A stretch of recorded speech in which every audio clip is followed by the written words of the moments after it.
Next up on Venom TV, we are here looking at this incredible Bob Dylan signed LP cover. So this is product number 40312.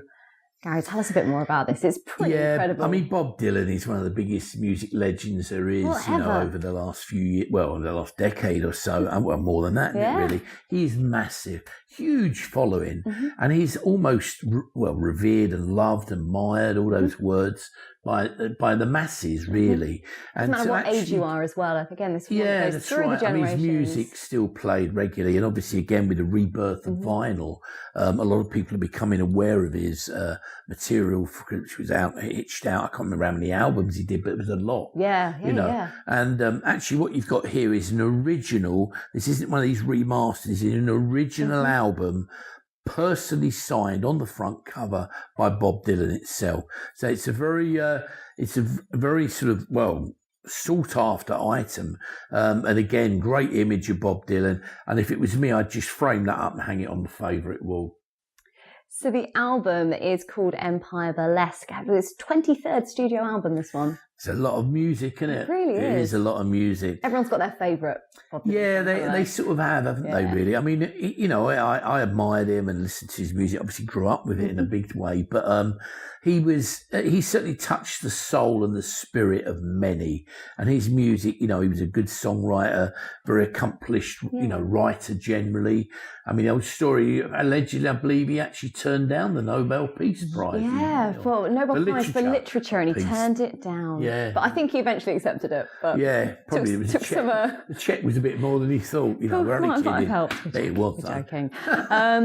So just going back to sort of what you mentioned about vinyls, obviously we've got one here. They are coming back into fashion. Why do you think that is? Personally, I think because CDs and cassettes are boring. There's nothing to look at, I mean, obviously they take up room. I mean, I used to have 4,000 albums and got threatened with divorce and everything, but the albums were very important. No, I'm only kidding.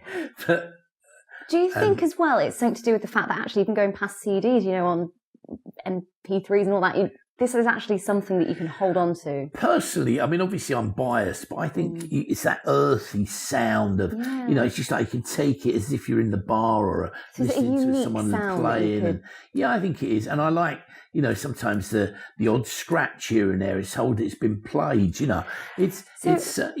you actually play this item? Oh, yeah, it's a real record in there. Brilliant. But obviously it's not being sold as an album to play. The money, the value is all in the signature. You could take the album out and play it, no problem. You could frame it with the album slightly out, however you want to do it, but they're not selling you as such the album to play. And if it was me, I wouldn't even play it. I'd frame it up and look after it. If you want the album, buy it separately, but keep that as it is, frame it up and look after it. Well, there's just such a lot of interest in music memorabilia in general, really. For sure. So how do you think this can sort of add to a collection? Well, obviously, a lot of people go for the particular artist or artist that they're into, but there are an immense amount of people who are very serious buyers and seeking out all music memorabilia and rarities of the whole genre of different bands and acts. And music memorabilia generally over maybe the last 10 or 15 years is the most consistent area of collecting, I would say, in favourite items, where the value just keeps creeping up and up and up. You obviously can't guarantee that, but, there's a massive, massive interest and passion from the music fans to actually get their hands on music memorabilia. Okay, so this album itself, it was released in 1985, I believe, number 11 in the UK charts. Yeah. So it's just something that you can just hold on to and keep and really build your collection. And the fact it's signed, that is the value, obviously. Look at that right there, his signature right there. It's a great photo, isn't it? Yeah, it is. It's a great image.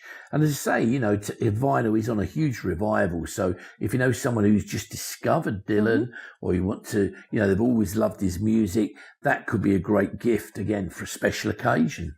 So that was product number 40312, the Bob Dylan signed LP cover, and that was £795. Postage and packaging is free. Something you really must take a look at. It's wonderful.